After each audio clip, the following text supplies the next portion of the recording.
Olá, meu povo! Estamos retomando aqui as gravações do podcast Entre Emoções e Descobertas.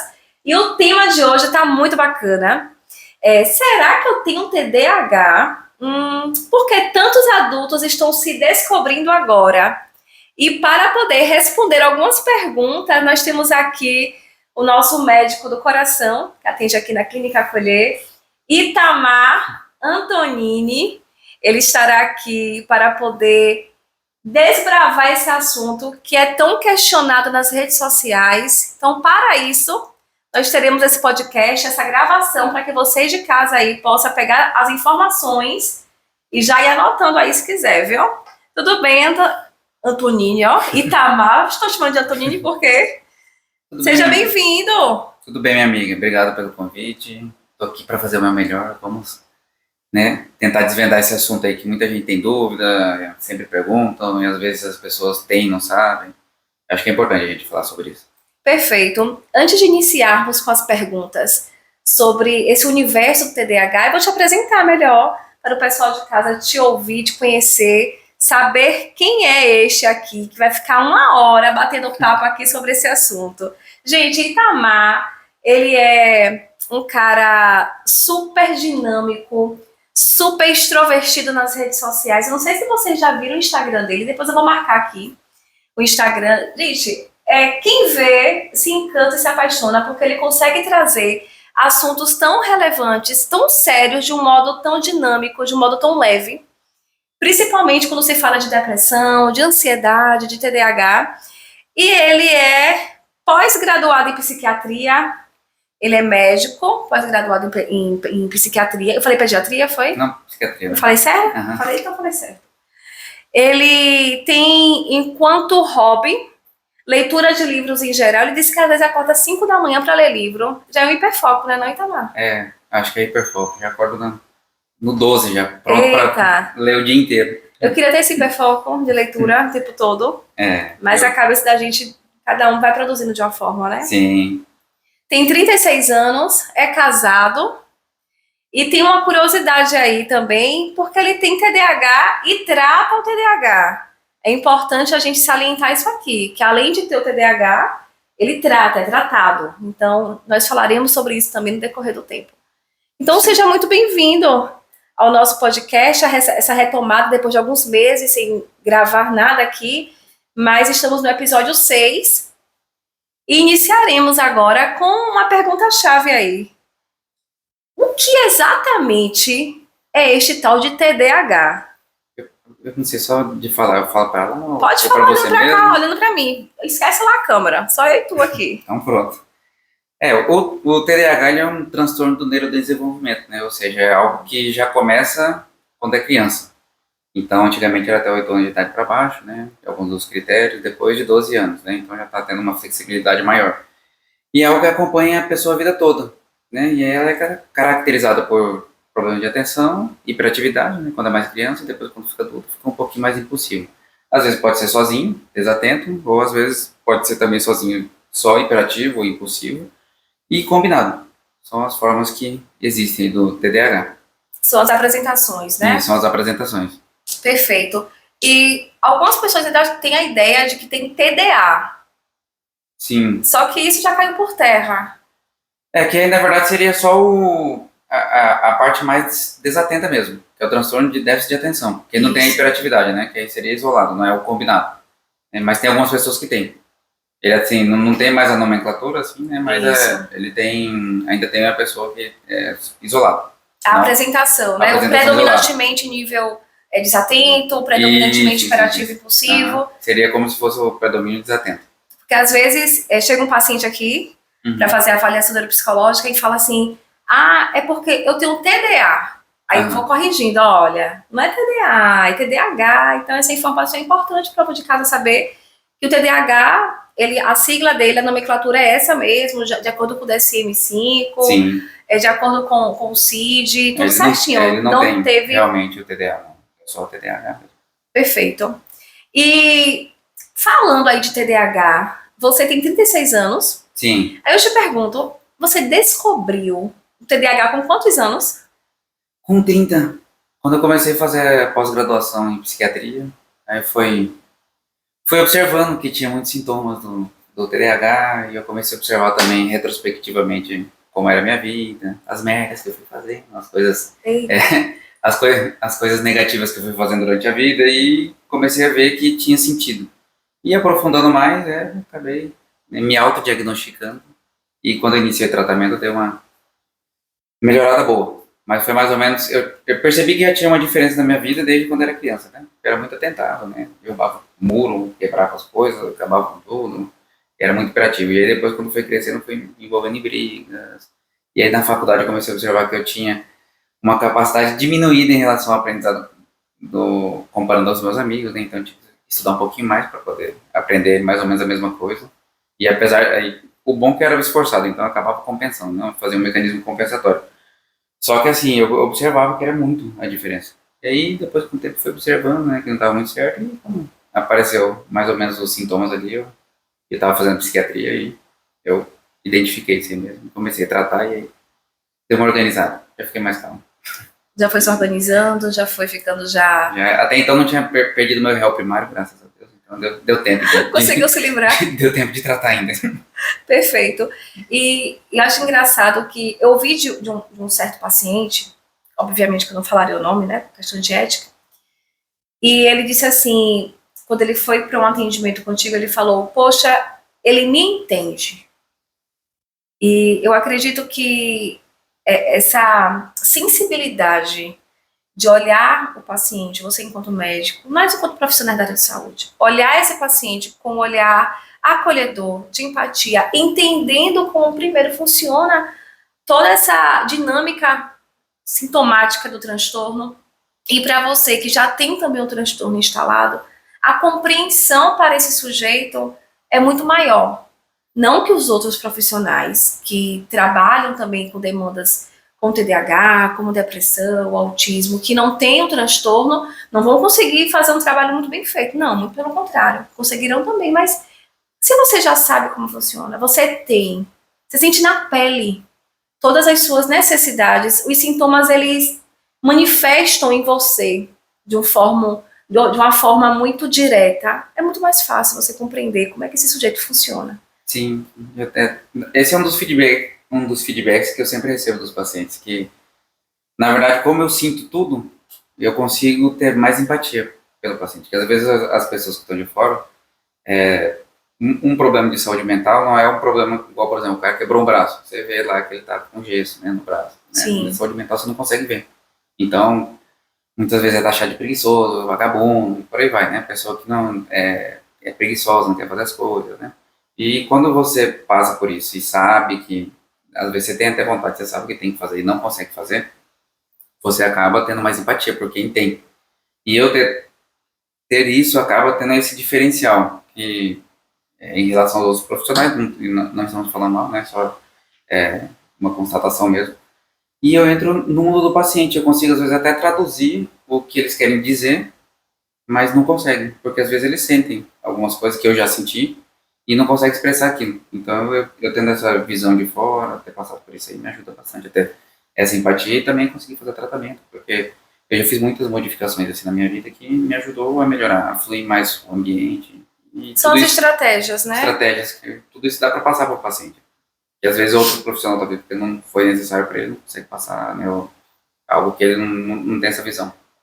E às vezes eu descobri com 30 anos de idade, mas não quer dizer que desde quando você nasceu até os 30, você não criou estratégias, você não se adaptou ao ambiente, você não procurou ali informações acerca daquilo que você estava sentindo, e talvez de um modo bem despretensioso, não no intuito de um diagnóstico como TDAH, por exemplo, mas daquilo que você estava sentindo. E o TDAH, ele nem sempre vem sozinho, né? Não. Ele vem com algumas comorbidadezinhas, vem ali com algumas questões outras, às vezes uma ansiedade um pouco mais exacerbada, né, uma depressão.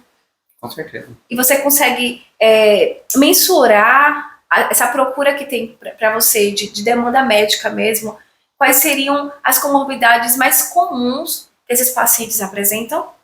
Geralmente o TDAH, igual você falou, ele nunca vem sozinho. Ele vem, né, às vezes manifesta de uma forma, mas quando a pessoa vem, né, já adulta, ele já está adaptado. Então ele já modificou o ambiente, mesmo inconscientemente ele vai tentando fazer algumas modificações para fluir melhor, mesmo sem saber o que ele tem. E o... Qual foi a pergunta mesmo? Eita, o TDAH bateu aqui TDAH agora. bateu, que eu sempre esqueço. Vixe, TDAH 1, TDAH 2 e agora? Qual foi a pergunta? Sim, quais são as comorbidades mais comuns? Comorbidade, pronto. Das comorbidades, a mais comum que eu sempre vejo é a ansiedade. Que está quase sempre junto. Mas também tem depressão, né? Bipolaridade e autismo também tem bastante. Geralmente, quando chega com alguma comorbidade, a gente dá prioridade para tratar a comorbidade, principalmente ansiedade, depressão ou bipolaridade, porque precisa controlar aquela comorbidade para depois você conseguir tratar o TDAH. Sim. Porque se você tenta tratar o TDAH e está descompensado em outra parte, às vezes até piora o quadro. Então acaba, né, sendo uma negligência, né, fazer isso. Então a gente dá prioridade naquilo que tá colocando mais o paciente sob risco. Perfeito. Mas a ansiedade eu acho que é o mais comum que eu vejo no consultório. Quase todos eles, pensamento acelerado demais, né, acaba desenvolvendo ansiedade, né, e às vezes procrastina muito, não consegue fazer. Você vira um ciclo, sem fim. E hoje a gente vê também um potencializador. Eu falei certo? Potenciador? Vixe. Acho que é potencializador, né? É isso aí que você falou. Cheguei a enganchei aqui, mas tudo bem. É acerca dessa ansiedade. Por exemplo, o uso de telas. Hoje é campeão, tanto para a demanda clínica infantil, que não é o seu público hoje, você só atende adultos, mas para os adultos também. Então, sim, o uso de telas também possa também estar corroborando para que esse aumento da ansiedade venha estar aí presente na vida dessas pessoas. Com certeza. Geralmente a tela tem até o brain rot, né, que é o cérebro podre, né, que as pessoas ficam ali presas nas telas e acaba que, por ter muito estímulo rápido, a pessoa, o cérebro eu brinco, vai derreter no cérebro, né, mas vai diminuindo a capacidade de atenção, vai ficando mais ansioso. E para cada público funciona de uma forma. Por exemplo, os meninos costumam ter mais problemas com vício em jogos e pornografia, né, com de telas abusivas. E as meninas mais com autoestima, né, que acaba se comparando com outras, acaba diminuindo isso aí, vira ansiedade e com o tempo pode virar uma depressão. Então acaba que é um problema mesmo que é difícil. Aí o paciente com TDAH geralmente ele está viciado já. Ele chega porque uma das formas de compensar isso é buscar a dopamina rápida, fácil, né? E mais fácil que no celular eu acho que nem tem. Então vai ali escrevendo rios, story, o que aparece ali, e acaba perdendo muito tempo. Quando percebe, já passou 1, 2, 3 horas. Importante essas informações para o pessoal de casa poder entender que o risco, tanto no gênero feminino como masculino, né? A tendência, o que tendencia para cada um, o que é mais inclinado para que possa desenvolver até mesmo algum transtorno ali no curso da vida. Com certeza. E você falou um dado importante, que foi até uma discussão que eu tive com uma paciente aqui, não com a mãe de paciente, não foi, é uma discussão que eu falo, um diálogo mesmo, acerca da ansiedade e depressão. Que muitas pessoas, elas pensam que são dois extremos, que eles não andam juntos em nenhum momento, eles não se encontram em nenhum momento, e ali eu explicando que a ansiedade instalada, um ATAG, por exemplo, que é o transtorno de ansiedade generalizada, pode se desencadear uma depressão. Sim. Porque ela se encontra em algum momento. Você conseguiria trazer alguma informação acerca disso? Minha experiência clínica é assim, o paciente, geralmente ele começa com ansiedade, né? Eles começam com ansiedade, o corpo vai dando sinais. O corpo vai dando sinal, né? Um coração acelerado nada, a mão fria, né? Ou falta de ar, qualquer coisa nesse sentido. E começa pouco, uma vez por mês, e aí com o tempo ele vai aumentando. A intensidade e frequência, então começa toda semana, daqui a pouco começa a ficar mais forte. Até que chega aquele evento, né, que é uma crise de pânico. Né, veio com tanto, né, o corpo deu sinal, a pessoa não respondeu, negligenciou, porque tem um pouco de preconceito em relação às consultas na parte de psiquiatria, saúde mental. Então, quando dá a crise de pânico, e aí a pessoa, né, começa a buscar, poxa, será que não é o coração? Aí começa a ir no cardiologista, começa em outros profissionais, até que chega no psiquiatra. E aí, quando chega, se isso aí vai negligenciando, vai cada vez mais, isso aí evolui para um quadro depressivo. Porque a pessoa começa a ter medo de sair e ter uma crise de pânico no meio da rua, começa a ter medo de fazer qualquer outra coisa e não conseguir, né, fazer por conta da ansiedade, pensamento acelerado. Então, se isso aí não é tratado, a tendência natural é evoluir para um quadro depressivo, porque você está lutando contra a sua cabeça o tempo todo. E aí você começa a entrar em esgotamento. E aí o que acontece? Você começa a ficar anedônico, né? Começa a perder o prazer nas coisas, começa a ficar apático, desanimado, e aí o quadro começa a evoluir para um quadro depressivo. Então, vários pacientes que têm ansiedade que não tratam, quando eles chegam, às vezes, já estão em um processo depressivo. Ou iniciando, ou já estão instalados já no processo depressivo. Mas que tudo começou com ansiedade. E a maioria das pessoas parece que não querem ter a depressão se comparado com a ansiedade. Então, às vezes você fala, você tem depressão. Poxa, eu pensei que era só ansiedade, ficam chateados, né? É como que aceitassem mais, né? A ansiedade. Tem uma tolerância melhor, eles meio que aceitam melhor quando você fala, não, você tem ansiedade. Quando você fala depressão, já, poxa, já baixa. É porque as pessoas também têm a ideia de que a pessoa com depressão, aquela pessoa que está na cama, que não quer tomar um banho, que não quer ver a vida, que não quer ver a luz do sol. E às vezes é uma pessoa que está tão ativa, que passa o dia todo trabalhando, está super ativa, mas está com sintomas de depressão. Sim. Às vezes a pessoa não entende. Como assim tá em depressão e não tá lá deitado na cama, lá naquela ideia que se tem, lá jogado na cama, né? Sem conseguir. Esse seria o grave, né? O mais grave. Exatamente. Já vai pro estágio mais grave. Mas para não chegar até lá, a gente trata. Tem que tratar, né? A psicologia e a psiquiatria se encontram aí. Sim. Esse intervalo de tempo, e a gente vai quebrando alguns tabus, não só com a parte da própria psicoeducação do transtorno, como também viabilizar uma identificação sintomática e tratar dentro da perspectiva da psicologia, né, principalmente hoje que nós temos algumas abordagens que são ouros, são chaves para esse processo, que é a terapia cognitivo-comportamental. Exato. E também uma linha de intervenção medicamentosa, que muitos correm disto, né, pensam que algo, nossa, vai medicar, algo absurdo, mas não, gente, transtorno também é medicado. Sim. A gente precisa ter essa noção aí de que precisa. Eu brinco que muitos fogem de mim, né? Mas vai no cardiologista, vai no endócrino para ver se não é vitamina, hormônio. Mas aí chega o dia do encontro, não tem jeito. Tem que me visitar. Aí depois você começa a medicação e vê, poxa, porque eu não comecei a tomar antes?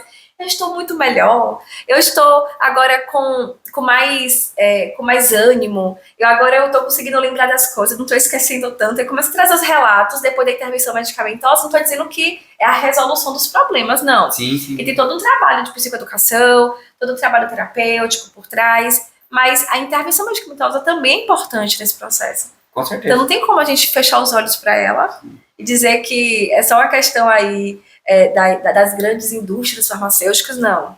Que isso é o que vendem também, né? Não, também faz, né? Tem os dois lados, né? Mas, por exemplo, foi essa questão da ansiedade e da depressão, essa semana mesmo eu tratei... Vou colocar aqui, tá dando agonia, ver destoado aqui. Acho que pode até a imagem aqui. Você toma seu... Essa questão da ansiedade e depressão, tem muitos pacientes que vão buscar pensando que tem TDAH, mas na verdade está com um quadro depressivo ou ansioso instalado. Porque assim, os sintomas cognitivos são praticamente iguais. Sim. Então, problema de esquecimento, desorganização, procrastinação, entre outras coisas. E o paciente vai lá com a intenção de buscar por conta eu tô com TDAH. Né? Porque sempre vê na internet, aí, né, qualquer coisa, vai lá buscar por Faz conta aqueles testes rápidos do Instagram. Levanta 5 dedos, acabou. Eu tenho diagnóstico, acabou, já era. Não precisa nem buscar um profissional, já compra no mercado negro aí, as medicações e acabou. Então eles vão lá pensando que tem uma coisa e a gente vai diagnosticando, primeiro tenta tratar e se recuperar bem, né? Por exemplo, essa semana eu tratei uma paciente que ela voltou, belezinha, a gente só usou medicação para ansiedade. Então ela tinha uma ansiedade e pensava que era TDAH. Ela falou que ela voltou a estudar, voltou a ler, voltou a fazer as coisas. E, né, inicialmente ela foi por conta do TDAH, porque como é um nicho que eu falo muito, ela me buscou por esse motivo. E parece muito, os sintomas são muito parecidos. Sim. Eles se Tanto que eu acho que é um dos critérios, né, diagnóstico do TDAH, é você descartar uma causa secundária para isso. Exatamente. E às vezes, quando eu faço alguma avaliação neuropsicológica e faço a parte avaliativa das habilidades atencionais, e ali eu percebo que o paciente, ele traz relatos de que a atenção dele está reduzida na escola ou em algum outro ambiente. Só que os testes dizem o contrário. Aí eu falo, olha, a dificuldade atencional, ela é secundária e não primária. Ela é secundária a uma ansiedade, ela é secundária para alguma outra coisa, mas não é de ordem primária para um transtorno ali de atenção, por exemplo, instalado no TDAH. Como assim? Mas eu tenho TDAH. Eu não sei se querem ter TDAH, Então tem uns que eu acho que querem ter e não outros. sei o que É está uma coisa, às vezes, acontecendo. tem alguns que querem ter, não sei se para ter acesso à medicação ou talvez nem porque está passando por alguns problemas e poderia até justificar, né? Uma justificativa social. É, Ai, eu faço isso, eu chego atrasado nos lugares, ou eu esqueço das coisas porque eu tenho TDAH. sim. Mas às Mas se vezes soubesse como que é o sofrimento, muito não ia querer ter, ninguém ia não. querer ter TDAH, gente. É, Porque não é só isso, são várias questões aí envolvidas, são habilidades de funções executivas que acabam apresentando ali um destoar da vida do ser humano. Gente, é muito complexo. TDAH é é, muito complexo. abarca muita coisa, né? Muita. E assim, e quais são os principais sintomas do TDAH em adultos? Geralmente, alguns são parecidos com o da criança, né? Então tem problema de atenção. Geralmente, um dos problemas de atenção é a dificuldade de engajar no foco. Quando tem dificuldade de engajar no foco, procrastina, né? Então acaba atrasando para compromisso, acaba esquecendo o que tem que fazer, e por aí vai. Esse é um problema de atenção. O segundo é a dificuldade de sustentar foco. Então, o paciente se distrai por qualquer coisa. Distrai, né? Barulho do vizinho gritando, o cachorro latindo na sala, e aí ele também se reflete em outras coisas, porque ele não consegue sustentar o foco, tanto na tarefa que ele está fazendo na hora, quanto na vida dele. Então inicia várias coisas e não consegue concluir. Por exemplo, no meu próprio exemplo, eu iniciei 3 faculdades diferentes antes de iniciar a medicina.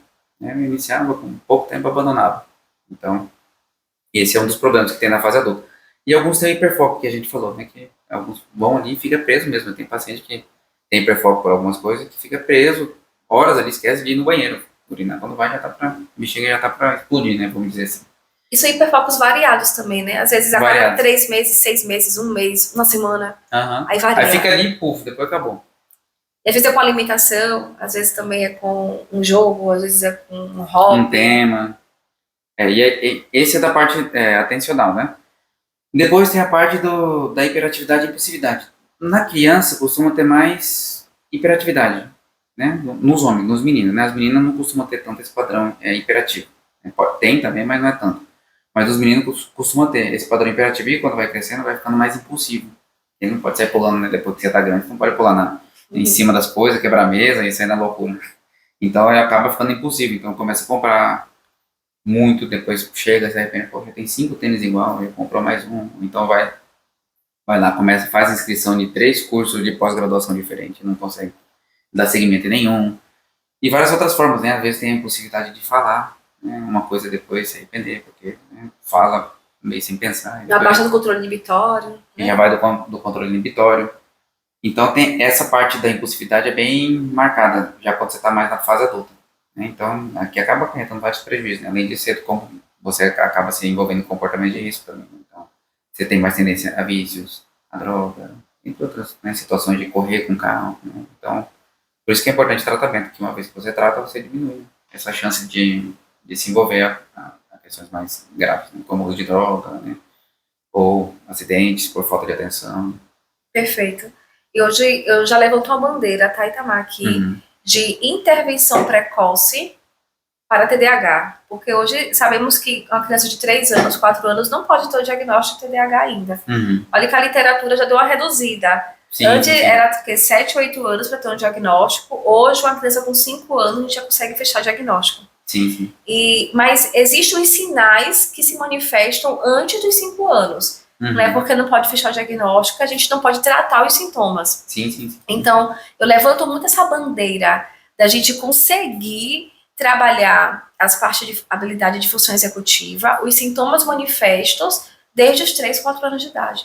Porque o controle inibitório, ele vai aumentando, vai amadurecendo com o tempo. Né? Existem as podas neuronais, que nós já sabemos, ali na primeira, segunda infância, e ali na adolescência também tem o amadurecimento desse controle inibitório, só vai amadurecer mesmo lá na fase adulta. Sim. E em paralelo a isso tem o que é a regulação emocional. A gente vê muita gente se desregulando aí e a gente não entende.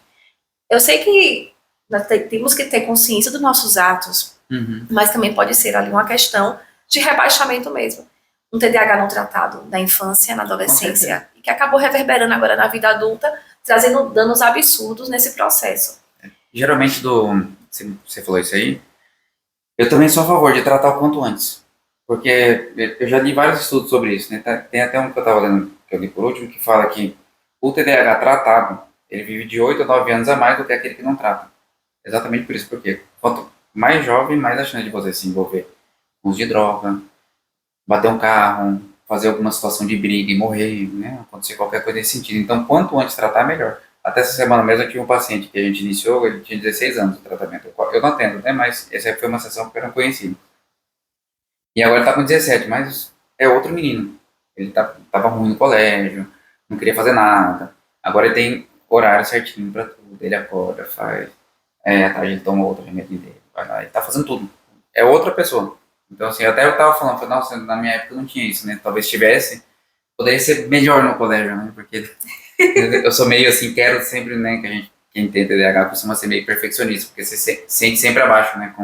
Tem um pouquinho de complexo de inferioridade, então você sempre quer ser melhor, melhor, melhor, melhor. Mesmo às vezes você sendo mais ou menos em alguma coisa, você quer melhorar sempre. Então eu fiquei pensando, poxa, né, talvez se eu tivesse tratado antes, teria mais benefícios até hoje, né? Mas só foi um pensamento que passou. Mas hoje você consegue ajudar pessoas. Sim, sim, Olha sim, aí sim. o quanto de coisa bacana aconteceu na sua vida, mesmo com todas as experiências não tão boas, né, em alguns Sim, sim, sim. momentos, mas que hoje serve para ajudar esse jovem de 16 anos Com que certeza. poderia estar aí tendo alguns comportamentos inadequados, disruptivos, mas que agora com a intervenção correta, com a orientação correta, é uma vida aí que se salva. Sim. De- E a gente se sente bem, né, quando faz isso. E vê o Exatamente. resultado, né? Por exemplo, ele tem mais ou menos uns 6 meses ou mais um pouquinho no seu tratamento. Você vê que ele tá bem. É que outra pessoa, isso aí dá uma sensação de plenitude na profissão, né? Porque não é só o dinheiro é importante, lógico, Exatamente. mas esse feedback, essa melhora, isso aí eu acho que é o mais importante. E tem uma frase que você trouxe que eu acabei não falando, que eu acho que conversa muito com esse diálogo agora, que é: se você não está fazendo a vida de alguém melhor, está desperdiçando o seu tempo. Sim, Então não é só a psiquiatria, né? essa é uma frase que eu gosto muito porque eu sinto que é como se fosse um propósito. E eu tô no lugar certo, que é na parte da psiquiatria, porque eu posso ser eu mesmo, sem precisar fingir ser outra pessoa, e sinto que eu ajudo. Todos os dias, às vezes nem que seja um paciente, sai falando que só a conversa já mudou. Isso sem a intervenção ainda medicamentosa, né, que também é parte do tratamento. Então, acho que essa frase, ela fica na minha cabeça o tempo todo, e eu sinto São que eu chaves, né? consigo. Que gira na vida da pessoa. Às vezes, Sim, uma palavra que a gente consiga trazer, o que você traz ali no seu consultório para aquele paciente, talvez mude o percurso da vida dele. com certeza. Isso é importante. E falando dessa ajuda, né? Você é muito ativo nas redes sociais. Sim. Sempre quando eu posso, eu tô mostrando seus vídeos. Eu falei, gente, ele não é certo, não. Não, eu só tô faltando eu mesmo me auto-internar, né? Mas Meu Deus, tamo aí ainda. eu não é muito certo, não. Mas esses vídeos que você posta sobre TDAH nas redes, você acredita que tem ajudado a galera aí? Com certeza. Eu tenho muito feedback dos pacientes. Alguns até já faziam tratamento por outra coisa e começa a abrir a mente que pode ter o TDAH associado, né? Ou também alguém que nunca é, viu ou escutou falar sobre o assunto, começa a buscar entender melhor. E muitos falam que isso aí realmente ajuda. E eu tento fazer os vídeos de uma forma assim que eu fico me imaginando como que seria se meu médico fizesse aquele tipo de vídeo. Será que ia ser legal? Pô, eu ia querer um cara que faz brincadeira, faz meme, mas também fala sério, né? Que eu também tento intercalar entre seriedade e brincadeira. Que eu acho que é uma forma de atrair também o público para abrir, né, espaço para eles entenderem um pouquinho mais sobre o TDAH e poder buscar ajuda mesmo para tratar, porque igual a gente tá falando, quanto antes tratar sempre é melhor. Sim, perfeito. E uma coisa que você pontuou na estante, eu me autodiagnostiquei, mas você Uhum, tem consciência técnica, você tem formação técnica, você consegue hoje se compreender de um modo mais uhum. amplo, até pelos seus estudos, pela sua capacitação. Mas e este risco aí de autodiagnóstico que muitos fazem aí fora? É um problema, porque, por exemplo, eu gosto de falar das coisas que eu vejo na clínica, né? Então, por exemplo, eu tenho um paciente que ele se autodiagnosticou com TDAH, né? Viu no TikTok lá o vídeo, levantou os 5 dedos lá e falou, pô, agora acabou. Diagnóstico fechado. Sim, E comprou lisdexanfetamina, né? No mercado negro e começou a usar. Só que ele abriu um quadro de mania, porque na verdade ele tinha bipolaridade. Então ele era impossível pela bipolaridade. Tinha várias outras coisas que eram pela bipolaridade. Quando me buscou, ele estava completamente. desorganizado. Ah, chegou, doutor, pô, tá, Schopenhauer, falou uma coisa assim, meio nada a ver, né? Então, assim, esse é um risco, né? E tem vários outros riscos, por exemplo, a gente faz toda uma avaliação. Histórico familiar de cardiopatia, tem várias outras coisas que para você usar medicação você tem que ter. Você tem que estar bem, né? Todas as medicações costumam ser metabolizadas no fígado, eliminadas na urina, então você tem que fazer função renal, função hepática, você tem que fazer todo um acompanhamento bem certinho para. Então, automedicação aí, Não deixa é cair fora, bom. tá? É, pula fora porque depois dá merda. E aí depois me procuram lá, ai doutor, eu tô mal. Porque pode, talvez, tem um transtorno ali quietinho, Só esperando um gatilho. aí a medicação errada causa ali um dano Calma. terrível. E aí às vezes tá tratando errado também, né? Por exemplo, tá com uma ansiedade, você tá lá tomando remédio para TDAH e piora a ansiedade da pessoa, né? Então dá uma crise de pânico, ao invés de ajudar. E entre outras situações, né? E às vezes toma a medicação na quantidade errada também, né? Também, você dá, por exemplo, uma medicação dessa para um paciente com depressão, ele vai melhorar. Mas vai mascarar mais e a depressão vai só afundar, porque vai chegar num ponto que vai ficar muito mais grave do que antes. Então vai mascarar, porque você vai dar um despertar, vai ficar bem, você vai animado, vai fazer as coisas e tal, mas isso é por um período curtíssimo. Depois vem muito pior. Sim. Então, assim, é muito ruim essa questão de automedicação. Né? E assim, pronto, eu entendi, né? O pessoal de casa tá lá, eu entendi que eu não posso me automedicar, me autodiagnosticar, mas quais sinais indicam ali que a pessoa deve procurar por essa avaliação? Alguns desses sinais que a gente falou, né? Uma pessoa que, geralmente assim, é uma pessoa que de alguma forma está ficando disfuncional. Sim. O que geralmente acontece ali no período da faculdade, porque até quando é na criança, às vezes consegue passar batido, sem saber, né? Que tem TDAH, vai empurrando ali com a barriga, consegue. Mas quando chega na faculdade, já começa a mudar, começa a ficar um pouquinho disfuncional. E quando começa a trabalhar também. Então a pessoa, quando começa a perceber que tem esses problemas de, às vezes, relacionamento, né, no trabalho ou em casa, começa a ter uma baixa tolerância e frustração, mais irritado, né, que são alguns sintomas também. E começa a ter problema de leitura. A pessoa lê 2, 3 páginas e não entende nada, tem que voltar 5, 6 vezes. Ou então a pessoa começa as coisas e não consegue concluir. Então tem boa, inicia bem, mas não consegue. Né? Por exemplo, o meu histórico que eu te falei. Né? Comecei 3 universidades e abandonei com menos de 6 meses. Então isso aí é uma coisa que chama atenção. Por que ele não consegue manter nada, né, a longo prazo? Relacionamento, né? Às vezes a pessoa termina, começa. Casa 2, 3, 4 vezes. Então, assim, entre vários outros sintomas, né? Impulsividade, né? Vontade de usar droga ou de qualquer outra coisa nesse sentido, né? Jogo de tigrinho, pornografia, jogos mesmo de celular, né? Então tudo isso aí é um ponto que chama atenção associado a esses outros sintomas. É importante sempre que estiver tendo algum prejuízo já buscar ajuda, né? Quanto antes é melhor. Pedir um socorro. Pedir um socorro, né? Geralmente para psicólogo ou alguém que atende na parte da psiquiatria. Você disse que começou a identificar que tinha um TDAH mesmo ali na sua pós-graduação em psiquiatria há 6 anos atrás, ali já no início da pandemia. Isso. E o que é que você acredita que na sua história passou a fazer mais sentido depois disso? Na verdade, para mim foi tipo um alívio, né, ter o diagnóstico, porque assim, você começa a justificar algumas coisas que você não entendia por que acontecia. Então, por exemplo, esse padrão de querer se envolver em comportamento de risco, né? Então, quando era criança, eu fazia muito isso, depois que eu cresci também, né, na faculdade, como que fala, na adolescência, na faculdade também, então você às vezes bebe muito, vai fazendo várias coisas assim que você não entende, e situações mesmo, que eu não quero falar muito assim, mas que podem acontecer, e que você começa a justificar, então, poxa, então acontecia por isso, por aquilo, então, o diagnóstico me trouxe isso, quando eu faço uma análise retrospectiva, me deu um alívio, porque eu comecei a ver que tudo tinha sentido. Porque eu sempre achava que alguma coisa não estava muito certa. E aí, fazendo isso, falando, realmente não estava muito certo, mas agora tem um motivo. Aí, pelo menos da minha parte, eu fiquei bem aliviado. E a maioria dos pacientes ficam assim também. É uma pergunta agora, uma curiosidade minha, não tá nem no script, gente, porque ele recebe antes, né, o script das perguntas, mas essa questão sua ali das redes sociais, você sempre colocou a cara nas redes sociais, ou é de um tempo pra cá? De um tempo pra cá. Eu sou do Mato Grosso, né? Sim. Tem 1 ano e 6 meses que eu moro aqui. E eu percebi que, na verdade, eu era bem offline mesmo, eu quase não publicava nada. Eu percebi que tanto questão de captar paciente, eu precisava desenvolver essa questão da rede social. Então, eu comecei a fazer cursos de melhorar para gravar, para editar, de copywriter, né, para fazer roteiro. Então tudo isso aí eu fui aprimorando. E aí eu fui fazendo, né, eu comecei com a social media e depois comecei a fazer sozinho mesmo. Então, até hoje meu Instagram tá sozinho, eu mesmo faço, eu edito, eu publico. E eu comecei a ver que, na verdade, quanto mais autêntico você é ali, é melhor. Então assim, quando você é autêntico, você fala aquilo que você pensa, lógico, né, dentro dos limites ali para não ofender ninguém.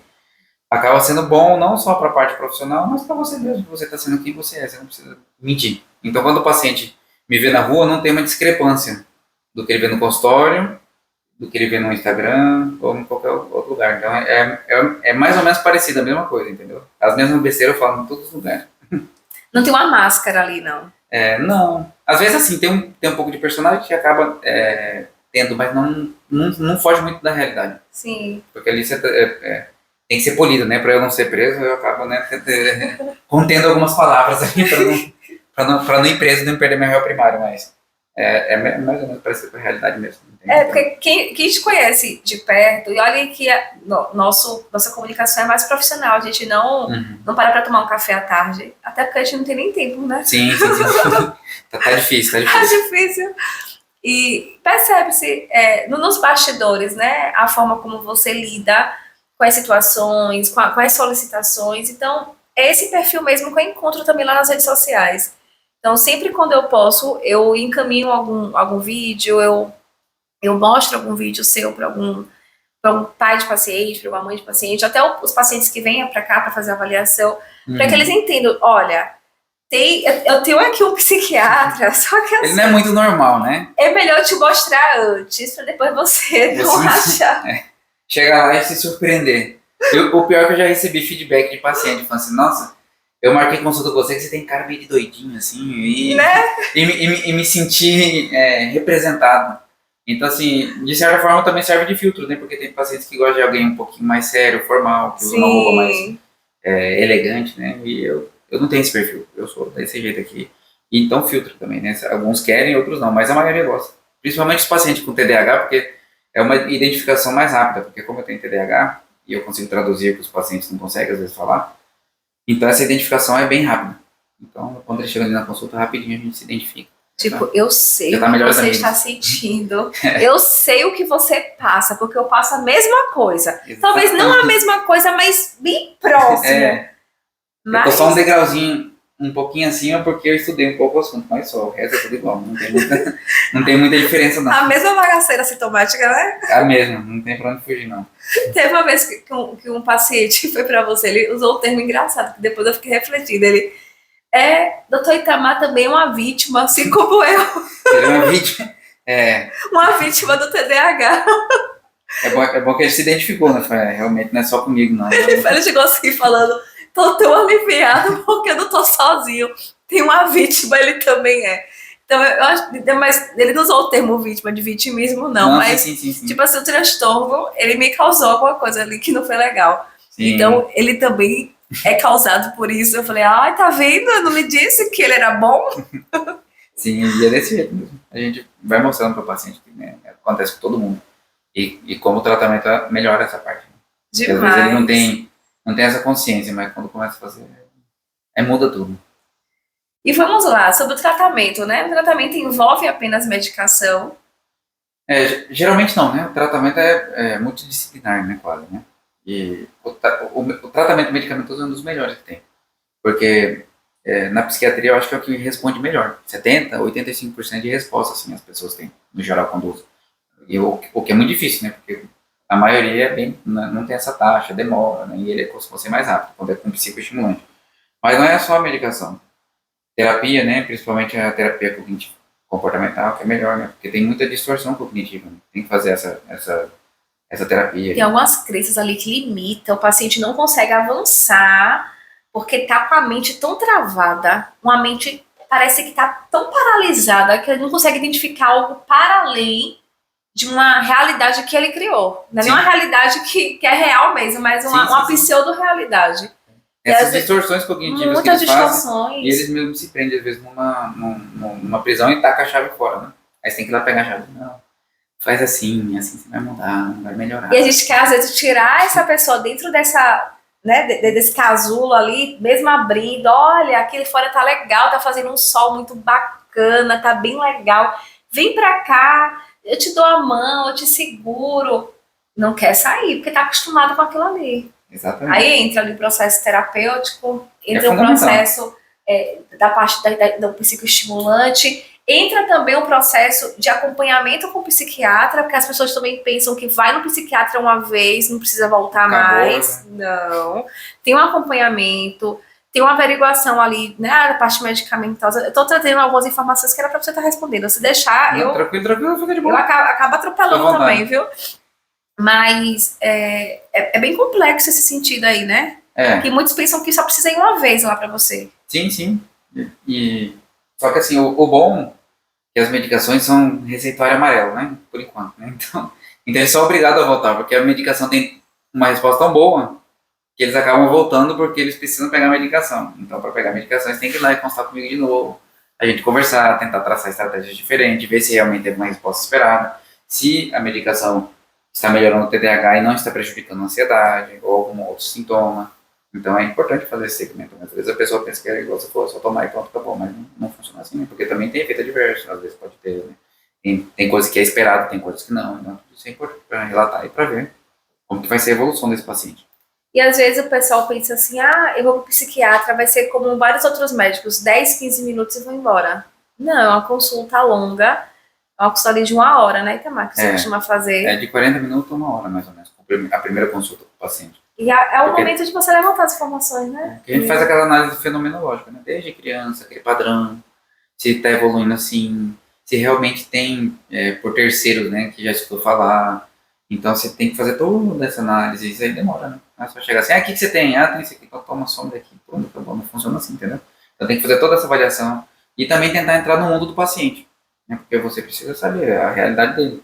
Às vezes tem que pegar o ônibus 5 horas da manhã para ir trabalhar, demora 2 horas para chegar no trabalho, então não tem como você falar, você vai acordar cedo fazer um exercício para melhorar o seu TDAH, ou você vai acordar cedo para fazer uma leitura, para tentar aplicar, né? Então também isso é importante até para você conhecer a realidade do paciente, se ele não tem uma outra comorbidade que limita o uso medicamentoso. Talvez tenha até insônia. Insônia, que também prejudica muito. Muito. Aí, reduz a produtividade, reduz o processo atencional também, porque se você não dorme direito, prejudica outros aspectos. Há uma alimentação ali, às vezes tem um transtorno alimentar, que também pode estar trabalhando contra essa melhora desse paciente, desse quadro sintomático. Então, tantas coisas ali que pode ser avaliado numa sessão. Sim. Não é nem uma consulta ali, que a pessoa só pensa que vai ser um minutinho, mas não, o doutor Itamar, ele atende ali. Gente, eu tô falando isso porque eu vejo aqui, tá? É um tempo de qualidade mesmo, de atendimento, de perguntas, de direcionamento, e a pessoa sai, tipo, eu não sou vítima sozinha. Não é só comigo que sofre, né? E também às vezes serve até de inspiração, né? Não que eu seja muita coisa, né? Mas às vezes tem pessoas que vê, poxa, né? Se esse daí conseguiu, né? Ser médico e tá trabalhando, eu também consigo, né? Não é? Então serve de uma inspiração para a pessoa. Né? Exatamente. De alguma forma, né? As pessoas pensam também que o transtorno, ele vai invalidar, né? É o fim. Não, gente. Acabou, eu sou assim, não tem mais o que fazer, não vou nunca mais aprender nada. Transtorno pode ser uma resposta, pode ser o início de um novo ciclo, de novas oportunidades. Poxa, agora eu entendi como é que eu funciono. Então, se eu funciono dessa forma, eu vou agir, né, de tal forma. E ele vai mudando, vai crescendo, vai desenvolvendo. E às vezes esse pode ser o propósito, né? Como para mim é esse o propósito, né? Ajudar mais as pessoas que têm TDAH, porque eu tenho TDAH. Então, como foi difícil para mim, tentar fazer várias coisas para melhorar, eu imagino que seja para os outros, então tento facilitar de alguma forma e também ser compreensível. Porque às vezes só quem tem sabe, né? Quem não tem fala, né? Que é preguiçoso, que não quer fazer nada, que isso é coisa nova, que inventar e por aí vai. As coisas que a gente já sabe. Que é só uma desculpa, né? Que é só uma desculpa, né? Ah, tá procrastinando demais, mas a procrastinação é só você levantar e ir lá e fazer, né? Quando na verdade a gente sabe que é assim, às vezes pela deficiência de dopamina em algumas regiões do cérebro, acaba que a pessoa, mesmo que ela queira fazer, ela vai só fazer de forma, se não fizer agora, eu vou dar um tiro, aí ela vai lá e faz. Tem uma urgência, né? Mas do contrário, ela fica enrolando até quando chegar o momento que precisa fazer, que não tem outra opção. Exatamente. E sobre as estratégias, né, práticas para ajudar adultos com TDAH. Vou dar meu exemplo.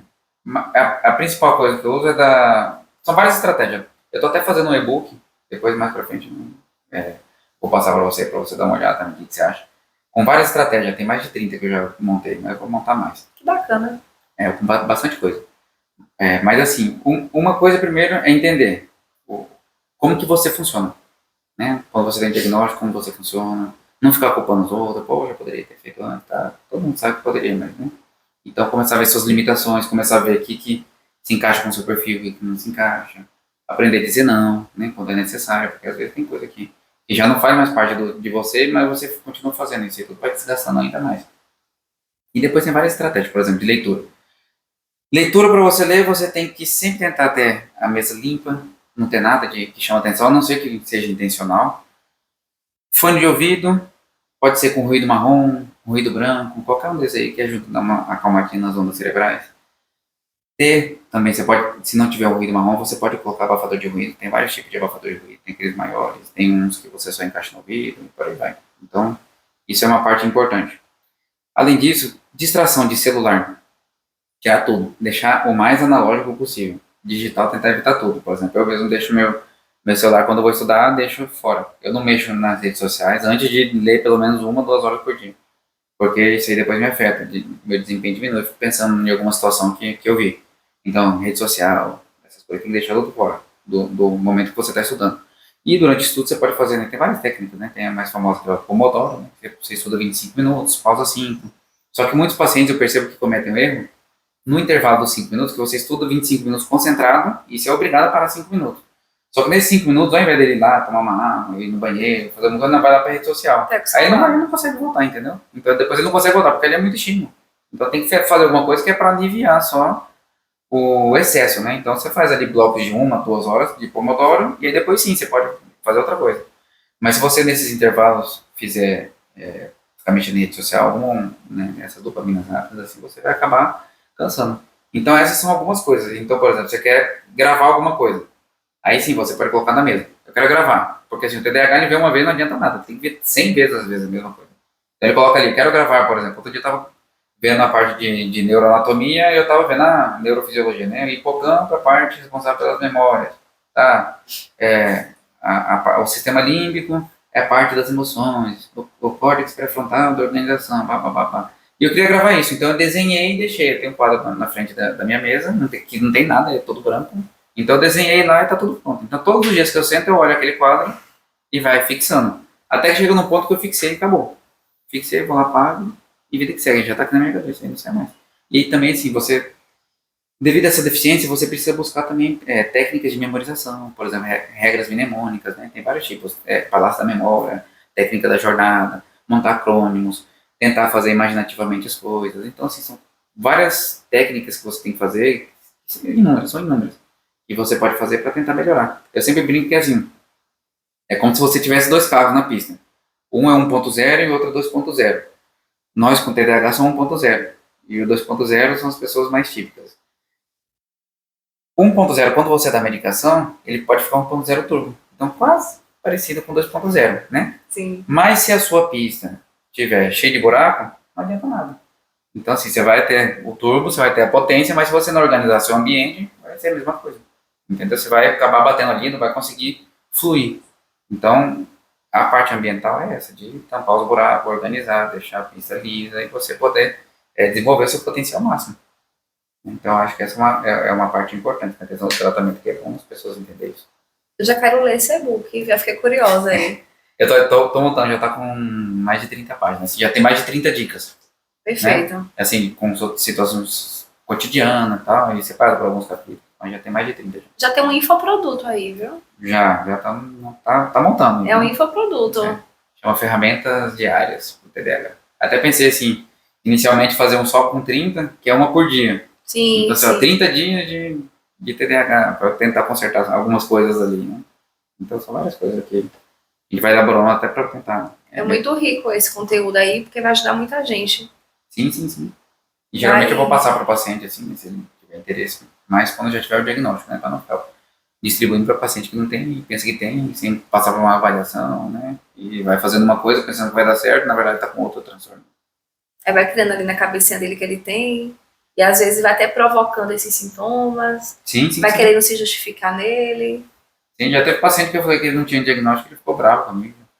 Foi contrariadíssimo. Falei, não, eu tenho TDAH, assim, você não sabe nada e vazou. Mas sabe o que é isso também, Tamar? Ele se fundamentou nisso. Uhum. Ele se identificou. É como que a identidade dele tivesse sido forjada também nesse sentido. Poxa, já descobri o que eu tenho. E se eu não tiver, qual vai ser a justificativa agora? O que é que vai ter de resposta para os meus questionamentos?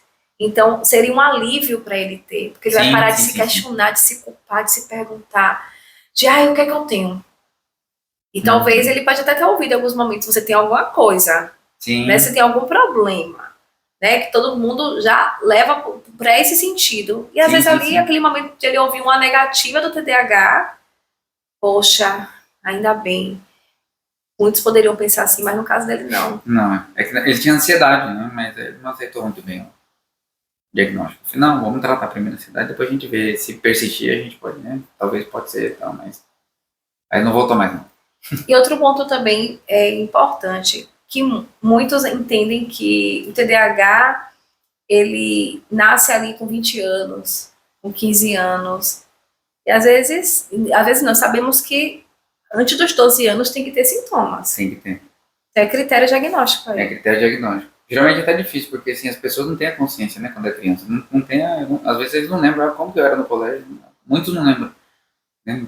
Alguns têm, né, igual no meu caso, tinha já o imaginário coletivo de que eu era um terrível, que eu quebrava tudo, acabava com tudo, então, beleza, né? Então eu já escutava mesmo não lembrando, né? Mas muitos não têm essa consciência. Então, eles começam a ter consciência ali na adolescência, 15, 20 anos.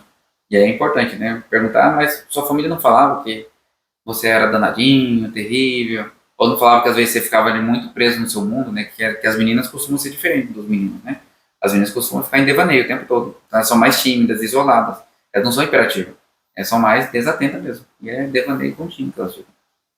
Então, às vezes, não tem a consciência, mas tem que ter surgido os sintomas antes dos 12 anos. É um critério. Até estão estudando, né, para o próximo DSM ver se amplia um TDAH adquirido. Mas isso aí não tem, nada oficialmente, né? Não sei se É. vai, Nem sei se vai vingar vai nada vingar disso, né? isso aí, não. Porque é o transtorno do neurodesenvolvimento obrigatoriamente tem que ter, né? Tem que ter antes. Tem que Uhum. estar desde de nascença, como diz o Sim, sim, matuto, sim. né? Mas se for para ser adquirido, muita gente vai ter. Porque as É, telas não, a tela será fica, um potencial para isso aí. com certeza. A tela, nosso estilo de vida hoje, né, que você fica ali o tempo todo, principalmente na tela, mexendo e vai, a atenção vai só. E estamos dependentes, né? Aqui mesmo, meu relógio, ele tem, chega informação aqui por ele, tem o celular, aqui tem o WhatsApp web no tablet aí. Então, poxa, você está sendo o tempo todo É, a com a ferramenta, virou informação uma ali. ferramenta de trabalho, e aí acaba que você mistura as Sim, duas coisas. Eu mesmo estou tentando fazer esse equilíbrio aí, porque é difícil até pra gente que tem consciência que isso é um problema. tá bem Então, complexo. eu estou tentando deletar ele mais durante o final de semana, praticamente deleto, não uso, né? E aí eu instalo de segunda, eu só instalo praticamente, eu vou postar alguma coisa, respondo o que tem que responder e deleto. Porque se ele estiver ali, ó, é uma coisa automática. Vou lá, abro, faço isso. É uma coisa que eu tenho tentado equilibrar assim também, Sim, sim, para poder explicar para os pacientes. entendo. E para a gente poder finalizar, né? Qual a mensagem que você traria aí para o nosso público acerca do diagnóstico? Aquele que está com o diagnóstico recente ali, bateu agora na porta o diagnóstico. O que é que você poderia trazer com sua experiência? Quando você recebe o diagnóstico, você fica um pouquinho meio perdido, né? Confuso e tal. Às vezes vem uma sensação de frustração inicialmente, porque a pessoa fala, poxa, eu sofri tanto, né? Nunca me trataram, nunca me levaram para ver o que era. Mas também tem que entender o contexto na época, né? Na época, a maioria dos adultos já tem 25, 30 anos quando são diagnosticados. Então, antigamente não se falava tanto. E hoje em dia se fala mais, então leva mais cedo. Mas o que passou, passou e não tem muito o que fazer. Então tem que tentar mudar a partir do momento que você foi diagnosticado. Nunca é tarde, né? Você foi diagnosticado com 20, bom demais. Com 30, bom demais. Todos têm benefício do tratamento, tanto medicamentoso como da terapia. Então, assim, não deixe de buscar tratamento se você foi diagnosticado. Sinta alívio por muitas coisas que passaram na sua vida, que talvez você tenha feito, erradas ou boas, mas saiba que também você tem qualidades que às vezes outras pessoas não têm, né? Por exemplo, tem pacientes que eles são, por ter TDAH, são muito para frente, eles não têm medo, são corajosos, Destemidos, né? são destemidos, eles vão mesmo, né, sem pensar, né, que seria ruim, mas ao mesmo tempo que é bom, né, porque existem pessoas que são opostas, muito conservadoras, têm medo de fazer qualquer coisa e tal, então ele tem essa qualidade, ao mesmo tempo que também tem a desvantagem de que pode fazer uma coisa errada, né, e perder, mas tudo tem o pró e o contra, né, então tem que tentar ver o lado positivo e saber que o que passou não tem como mudar e que de agora para frente tem que mudar e fazer o que está dentro do alcance, né, buscar profissionais adequados para poder ajudar, tanto na questão da terapia como na parte da psiquiatria também. Perfeito. Muito obrigada, Itamar. Tamo junto. Pela tua disponibilidade, pelo teu esclarecimento. Creio que vai ajudar muitas pessoas. Vai trazer uma luz, assim, ó, para muitos que vão nos ouvir. E gratidão pela tua parceria aí. Conta comigo sempre. Igualmente, estamos juntos. Vamos acabar com tudo. Eita. Gente, foi um prazer, viu? Vocês que ficaram aqui até o final. Muito obrigada por estarem aqui presentes, estar nos ouvindo. E até a próxima.